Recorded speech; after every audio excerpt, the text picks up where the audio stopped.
Hello guys, welcome back to my channel. It's me, I Pink Oracle Tarot. Yep. Tayo ay magbabasa na naman guys. Titingnan natin kung ano ang mabubunot natin today. At kumusta na po kayong lahat dyan?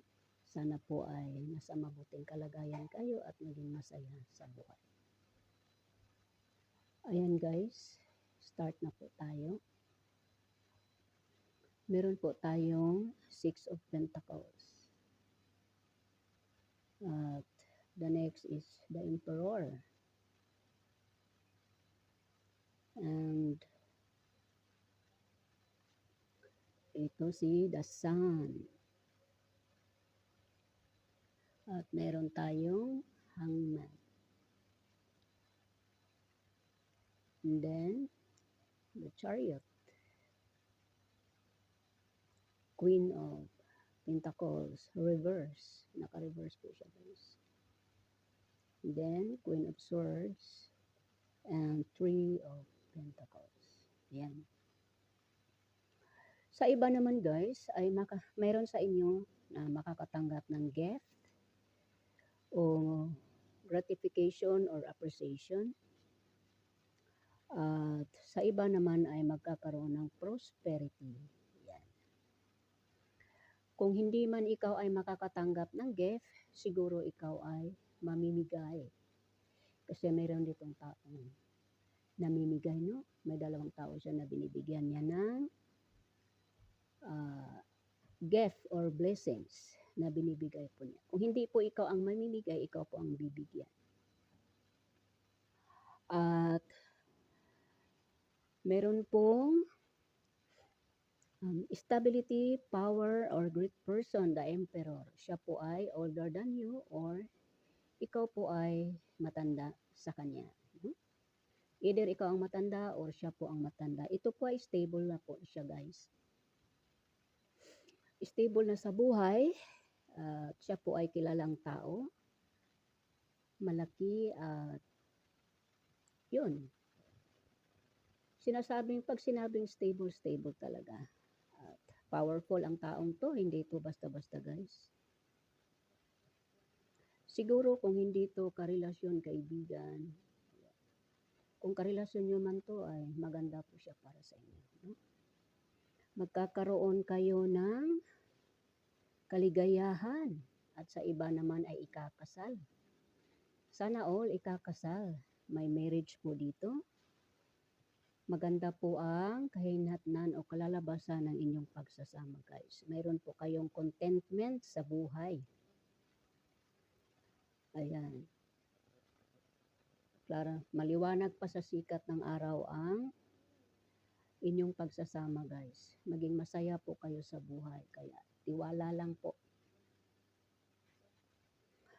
At magkakaroon po tayo ng, kung ikaw ay kinukutuban or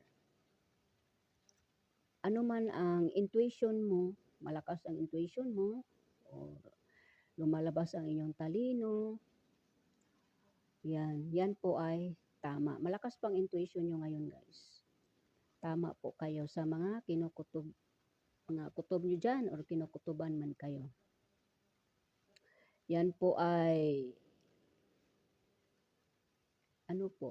tama po ang nasa pag-iisip nyo ngayon. Kung ano man ang iniisip nyo na mga hinala, mga kutob o kanino man, ayan, yan po ay tama.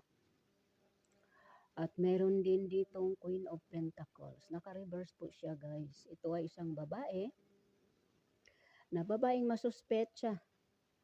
Walang tiwala. No?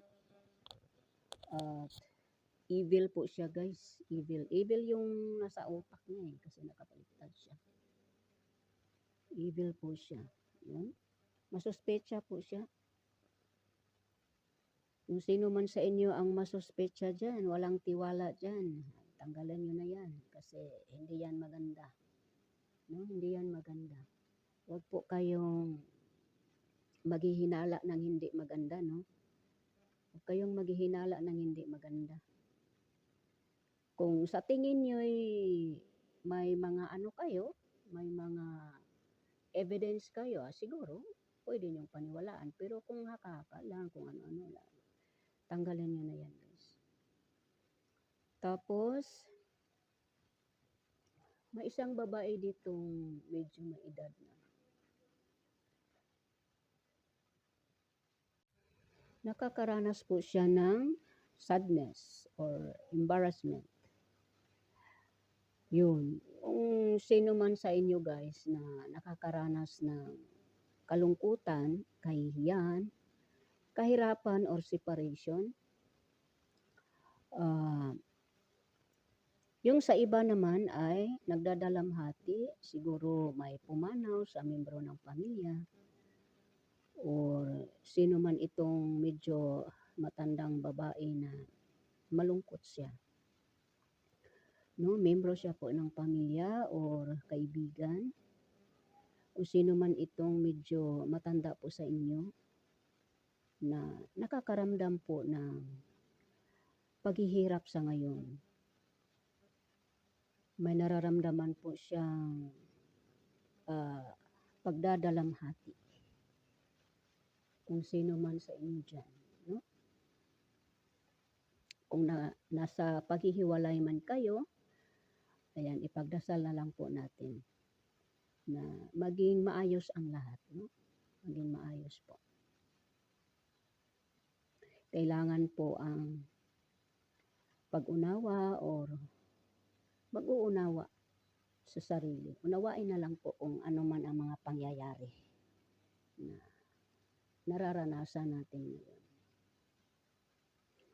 At may tao din dito na matalino. Matalino siya. Kilala. At kilala siya dahil sa kanyang galing sa trabaho. Kung ano man ang ginagawa nyo ngayon mga palangga, ano man ang trabaho nyo, anong skill nyo sa buhay ay kayo po ay magtatagumpay. Kayo po ay magtatagumpay mga langga. Maging masaya kayo sa buhay. No? Maging masaya kayo sa buhay. At ipagpatuloy nyo na lang ang gawaing maganda para tuloy-tuloy ang blessings. No? Tuloy-tuloy ang blessings.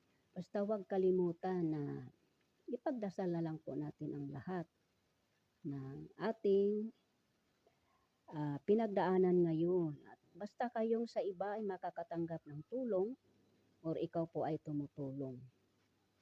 At yung isa iba naman ay siguro may mga pamana, no? May mga pamana kayong matatanggap mula sa parents o sa lola, sa lolo, or kanino man, at sa iba naman ay regalo talaga ang matatanggap nila. Ito po ay mula sa great power na tao, powerful na tao siya, powerful, stable po siya na tao. Yan. Naway mag-resonate po sa inyo. Ang hindi magre-resonate ay huwag nyo na lang pong pilitin. Dahil para lang po ito sa mga nagre-resonate po sa inyo. Yan na lang po ang kukunin. At maraming salamat sa lahat. Yan lang po ang ating reading today. And God bless po sa inyo.